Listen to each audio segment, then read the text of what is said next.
Hey everyone, I'm going to read chapter 6 now. I tried recording this earlier and something happened, so yeah. Let's start. 6. Definitely evil. The next morning, 50 princesses dashed about the 5th floor as if it was their wedding day. On the first day of class, they all wanted to make their best impressions on teachers, boys, and anyone else who might lead them to ever after. Swans twinkling on nightgowns, they flirted into each other's rooms, glossing lips, poofing hair, buffing nails, and trailing so much perfume that fairies passed out and littered the hall like dead flies. Still, no one seemed any closer to being dressed, and indeed, when the clock told 8 a.m., signaling the start of breakfast, not a single girl had put on her clothes. Breakfast makes you fat anyway, Beatrix assured. Rena poked her head into the hall. Has anyone seen my panties? Agatha certainly hadn't. She was free-falling through a dark chute, trying to remember how she found halfway birds the first time. On her tower, to Hansel's heaven, to Merlin's metagear. After landing on the beanstalk, she crept through the dim gallery of good until she found the doors behind the stuffed bears. Or was it on her tower to Cinderella Commons? Still mulling the correct route, she threw open the doors to the stair room and ducked. The palatal glass lobby was packed with faculty in their colorful dresses and suits, mingling before class. The unpaired nymphs of pink gowns, white veils, and blue lace gloves floated about the foyer, refilling teacups, frosting biscuits, and flicking fairies off sugar cubes. Just that grabbing glass water.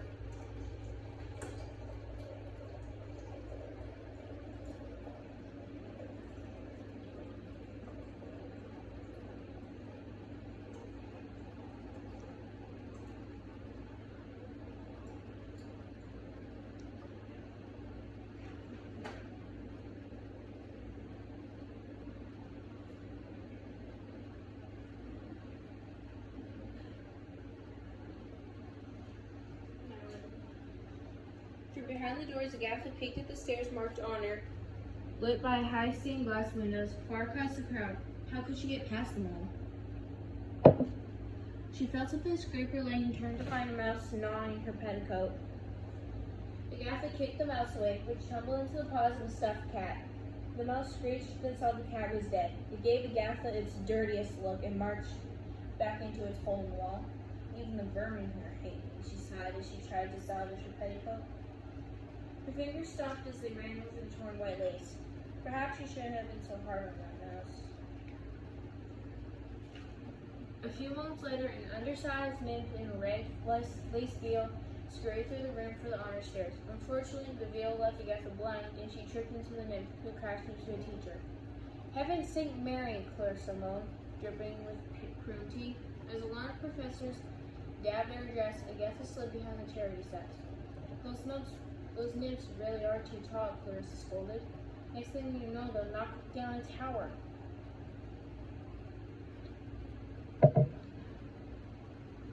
By then, Agatha had already disappeared into Honor Tower and found her way up to Hansel's heaven. The wing of first-floor classrooms made completely out of candy. There was a roof of sparkling blue swizzles and rock sugar, glittering like a salt mine. There was a marshmallow room with white fudge chairs and gingerbread desks. There was even a room made of lollipops, blanketing the walls in rainbow colors. Agatha wondered how in the world these rooms stayed intact, then saw an inscription sweeping the corridor wall in cherry gumdrops. Temptation is the path to evil. Agatha ate half of it before she was hustled by two passing teachers, who gave her veil a curious look but didn't stop her. Must be spots, she heard one whisper as she raced up the back stairs, not before stealing a caramel doorknob and butterscotch welcome mat to complete her heavenly breakfast. When she ran from the fairies the day before, Agatha stumbled into the rooftop area by accident. Today she could appreciate Merlin's vinegary, as the school map named it, filled with magnificently sculpted hedges that told the legend of King Arthur in sequence. Each hedge celebrated a from the king's life. Arthur pulling the sword from the stone.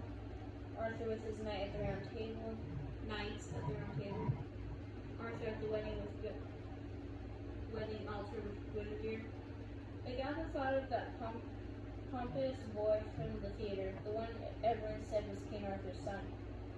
How could he see this and not feel suffocated? How can he survive the comparisons, the expectations? At least he had beauty on his side. Imagine if it looked like me, she snorted. They'd have done for beauty and look. Final sculpture in the sequence was the one with the pond, a towering statue of Arthur receiving Excalibur.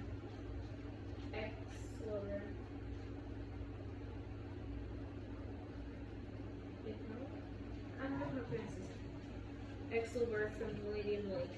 This time Agatha jumped into its waters on purpose and fell through the secret portal, completely dry onto Halfway Bridge.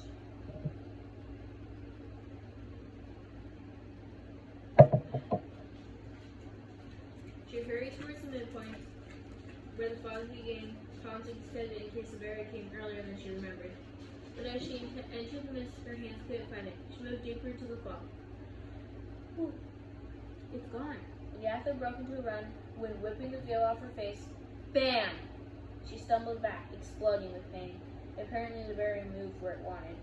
Avoiding her reflection in its sheen, she touched the invisible wall and felt its cold, hard surface.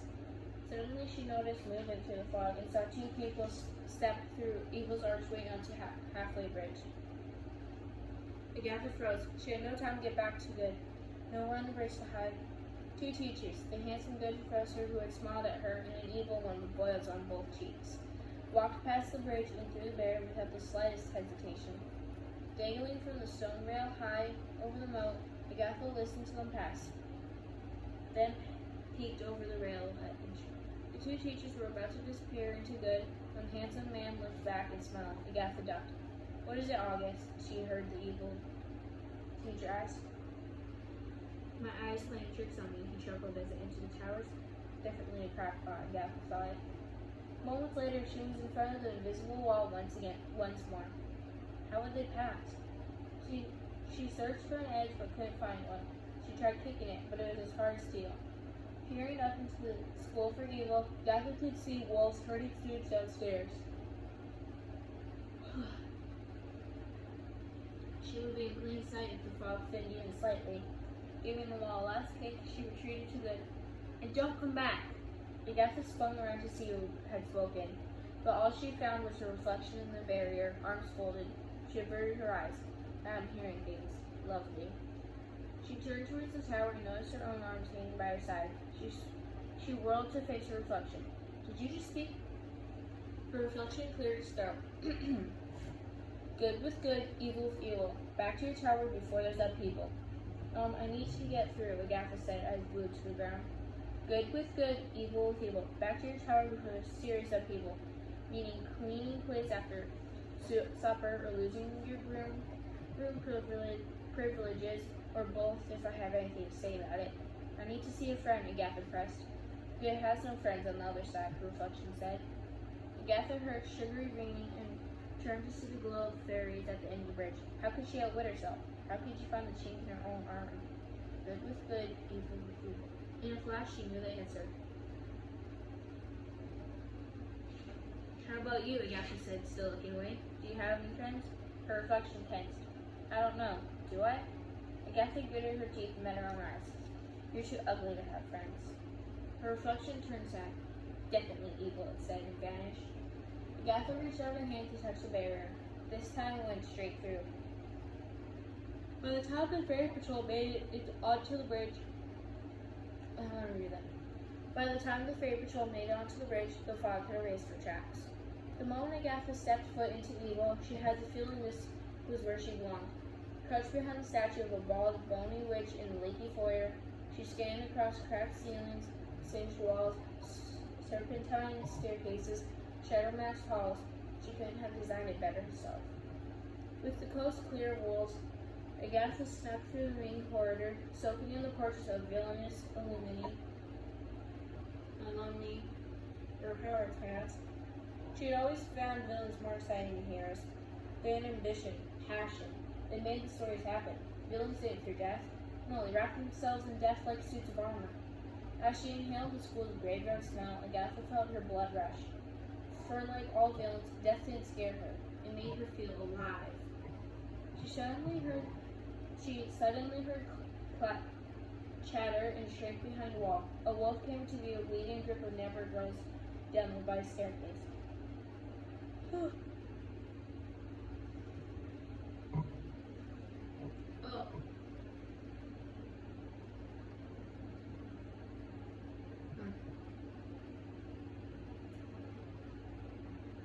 Agatha heard them twitter about their first classes, catching words, henchman, curses, uglification. How could these kids be any uglier? Agatha felt the blush of shame. Looking at this parade of sallow bodies and repugnant faces, she knew she fit right in. Even their frumpy black smocks were just like the ones she wore every day back home. But there was a difference between her and these villains. Their mouths twisted into bitterness, their eyes flickered with hate.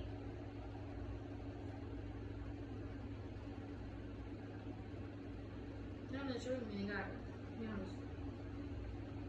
Their fists curled with pent-up rage. They were wicked, no doubt, and Agatha didn't feel wicked at all. But then she remembered Sophie's words. Different usually turns out evil. Panic gripped her throat.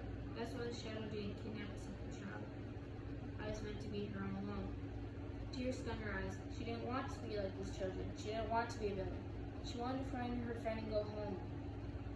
With no clue where to even look, Agatha hurtled up a staircase marked mischief to a landing which split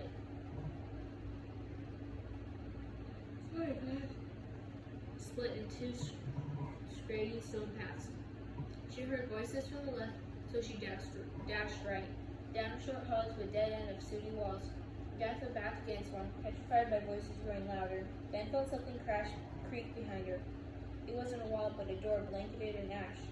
Her dress had wiped enough clean to reveal red letters. The exhibition of evil. It was pitch dark inside. Coughing on must and cobwebs, Agatha lit a match.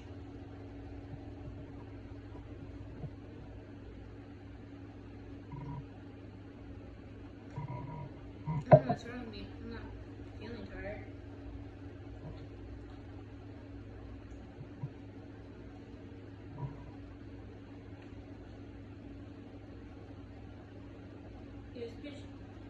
It was pitch dark inside. Coughing on must and cobwebs, Agatha lit a match. Her goods gallery was pristine and vast. Evil's sparse broom closet reflected their 200-year losing streak. Agatha examined the faded uniform of a boy who became Rumpelstiltskin, a broken-framed essay on mortality of murder by a future witch, a few stuffed crows hanging off crumbled walls, and a rotted vine of thorns that blinded a famous prince, labeled Vera of Woods Beyond. Agatha had seen her face on missing posters in Gavilan. Shuddering, she noticed flecks of color on the wall and held her match to it. It was a panel and a mural, like the one of Ever After in the Good Towers. Each of the 8 panels showed a black-robed villain revealing an inferno of infinite power, flying through fire, transmuting in body, fracturing in soul, manipulating space and time. At the top of the mural, stretching from the first panel to last, were giant letters set aflame. Nevermore.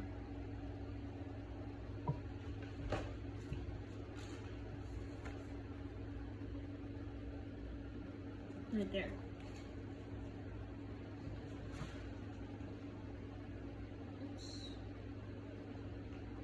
I was gonna put a video of cute animals. There we go.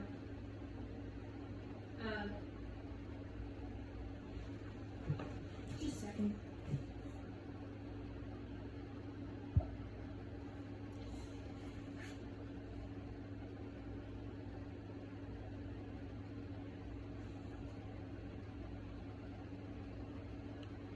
Whatever. Here we go. Alright. Wherever is stripped of love and happiness, The Nevers saw a world of solitude and power, as the sinister visions sent thrills through her heart. Agatha felt the shock of truth. I'm Never. Her best friend was Never. If they didn't get home soon, Sophie would see the truth. Here they couldn't be friends. She saw a snowy shadow move into the Max light. 2 shadows. 3. Just as the wolves pounced, Agatha wheeled and whipped various thorns across their faces. The wolves roared in surprise and stumbled back, giving her just enough time to scramble to the door. Breathless, she dashed down the hall up the stairs until she found herself on Malice Hall's 2nd floor, hunting for Sophie's name on the dormitory doors. Bex and Brown, Court and Ray, Raven, Flint and Tyson. Boys' floor. Just as she heard a door open, she sprinted up the back stairs to a dead-end attic filled with murky vials of frog-toes, lizard legs, and dog toes. Her mother was right. Who knew how long these had been sitting here? She heard a wolf slobbering up the steps. Agatha climbed out the attic window and onto the soaring roof and clung to the rain gutter. Thunder detonated from black clouds, while across the lake, the good tower twinkled in perfect sunshine. As the storm drenched her pink dress, her eyes followed the long, twisted gutter, shooting water through the mouths of 3 stone gargoyles that had up its brass beams. It was her only hope. She climbed into the gutter, hands struggling to keep grip on the slippery rails, and craned back to the window, knowing the white wolf was coming. But he wasn't. He stared at her through the window, hair folded over his red jacket. There are worse things than wolves, you know. He walked away, leaving her agape. What could possibly be worse than something moved in the rain? Agatha shielded her eyes and peered through the sparkling blur to see the first stone gargoyle yawn and spread its dragon wings. Then the 2nd gargoyle, with a snake's head and a lion's trunk, stretched his with a gunshot crack.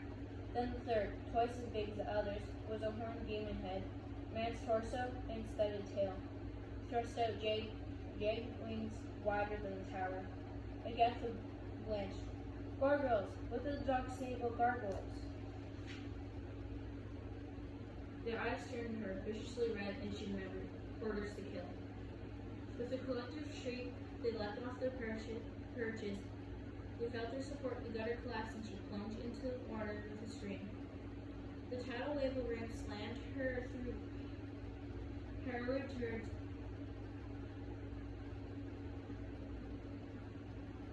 and drops as the loose beam lurched wildly in the rain. Agatha saw 2 gargoyles swoop for her, and she swerved in the gutter slide just in time. The 3rd, the horned demon, rose up and blasted fire from its nose.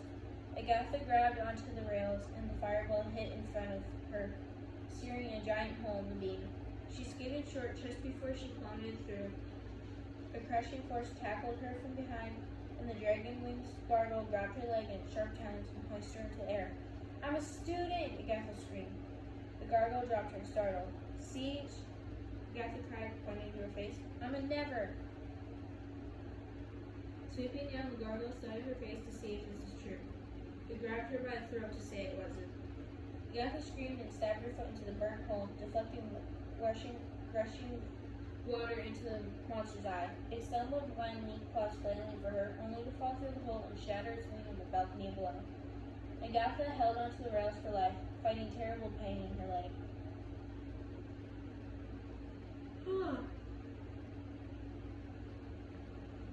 But through the water she saw another one coming. With an ear-piercing screech, the snake-headed gargoyle tore through the flood and snatched her into the air. Just as its massive jaws yawned to devour her, Agatha thrust her foot between its teeth, which smashed down on her hard plump and snapped like matchsticks. Base, the monster dropped her. Agatha crashed, landed onto the flooding gutter, and gripped the rail. Help! She screamed. As she held on, someone would hear and rescue her. Help! Her hands slipped. She careened down eaves, jerking and heaving towards the last spout where the biggest gargoyle waited, horned like a devil, jaws wide over the spout like an infernal tunnel. Clawing, gurgling, Agatha tried to stop herself, but the rain bashed her along the gushing burst. She looked down and saw the gargoyle blast fire from its nose, which rocketed across the pipe. Agatha ducked underwater to avoid instant cremation and bobbed back up, clinging to the rail's edge before the final drop. The next rush of rain would send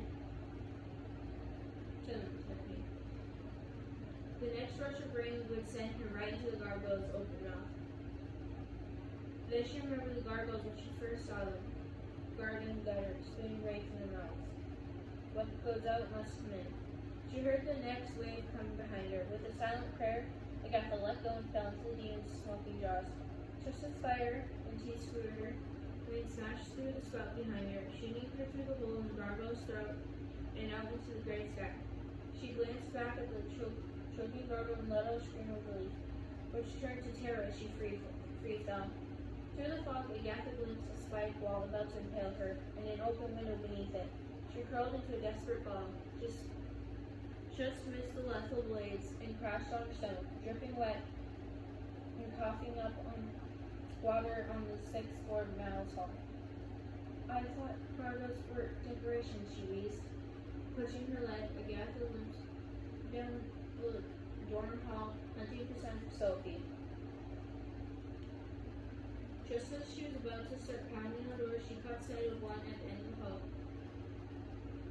Graffitied with Parker of blonde princesses, splashed with pink slurs, loser, reader, ever lover. Agatha knocked hard. Sophie, it's me! Doors started opening at the other end of the hall. Agatha pounded harder. Sophie! Black-robed girls started emerging from the rooms. Agatha jiggled Sophie's door handle and shoved against the frame, but it wouldn't budge. Just as the number girls turned to close to discover the intruder in pink, Agatha took a running start, threw herself against the defaced door to room 66, which swung open and slammed shut behind her. You have no idea what I went through to get here. She stopped. Sophie crouched over a puddle of water on the floor, singing as she applied blush in her reflection. I'm a pretty princess, sweet as pea, waiting for my prince to marry me. Alan Hobson. 3 bunkmates and 3 rats watched from across the room, mouths open and shut. Hester looked up at Agatha. She fluttered her floor to do her makeup, said Annabelle. Whoever heard of anything so evil, Doc grimaced. Song included. Is my face even? Sophie said, squinting into the puddle. I can't go to class looking like a clown. Her eyes shifted. Agatha, darling, about time you came to your senses. Your identification class starts in 2 minutes, and you don't want to make the poor first impression. Agatha stared at her. Of course, we have to switch clothes first. Come, off they go. You're not going to class, darling, Agatha said, turning red. We're going to the schoolmaster's tower right now before we're stuck here forever. Don't be a boob, said Sophie, tugging at Agatha's dress. We can't just break into some tower in broad daylight, and if you're going home anyway, you should give me your clothes now so I don't miss any assignments.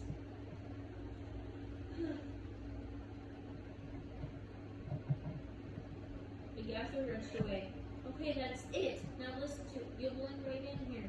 Sophie smiled, studying Agatha next to her roommates. Agatha lost her fire. Because I'm ugly? Oh, for goodness sakes, Aggie, look at this place, Sophie said. You're like gloom and doom. You like suffering and unhappiness and birthdays. You'll be happy here. We agree, said a voice behind Agatha when she turned in surprise.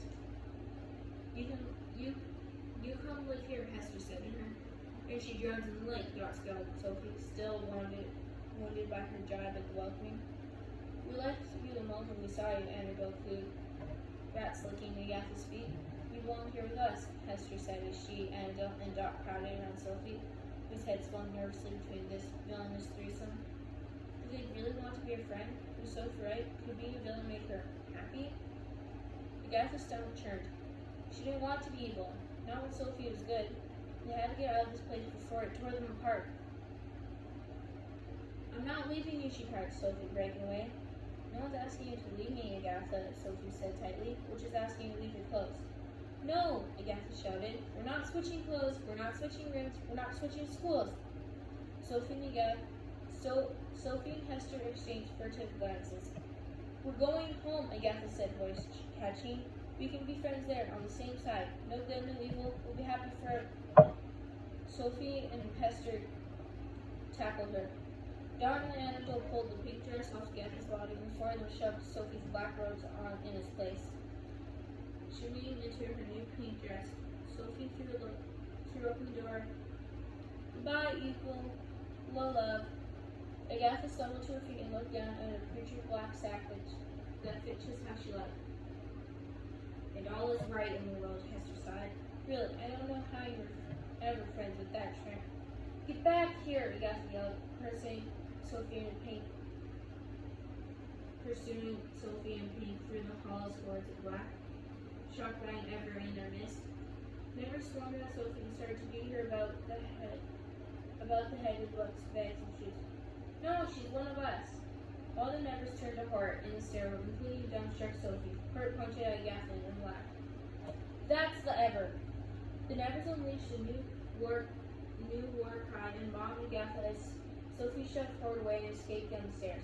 Agatha shared through the gauntlet with a few well-placed kicks and slid down the banister to cut Sophie off. With Sophie in sight, she tracked her through a tight corridor, reached out her hand to grab her by the pink collar, but Sophie turned the corner, ran up sinking steps, and veered off the first floor. Agatha swerved into a dead end. Saw Sophie magically jump through a wall, blood splattered, no students, and with a flying leap, Agatha jumped through the corner right after, and landed on the evil end of Hackle Bridge. Mutates of War.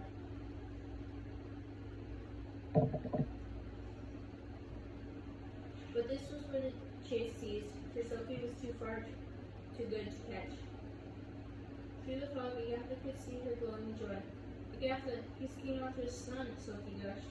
A real-life prince. What do I say to him? How do I show him I'm the one? Agatha tried to hide her hurt. You leave me here alone? Sophie's face softened. Please don't worry, Aggie. Everything is perfect now, she said gently. We'll still be friends, just in different schools, like we planned. No one can stop us from being friends, can they? Agatha gazed at Sophie's beautiful smile and believed her, but all of a sudden her friend's smile vanished, because on Sophie's body the pink dress magically rotted to black. Just like that, Sophie was in her old, sagging villain robes, swung glittering over her heart. She looked up and gasped. Across the bridge, Agatha's black robes had shrunk back to pink. The two girls gaped at each other in shock. Suddenly, shadows swept over Sophie and Agatha spun.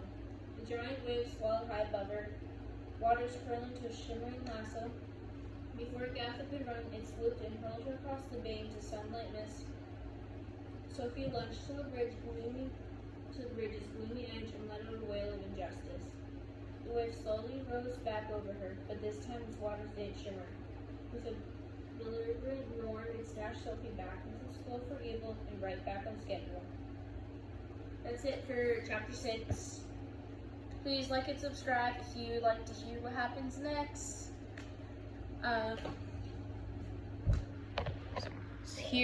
See ya next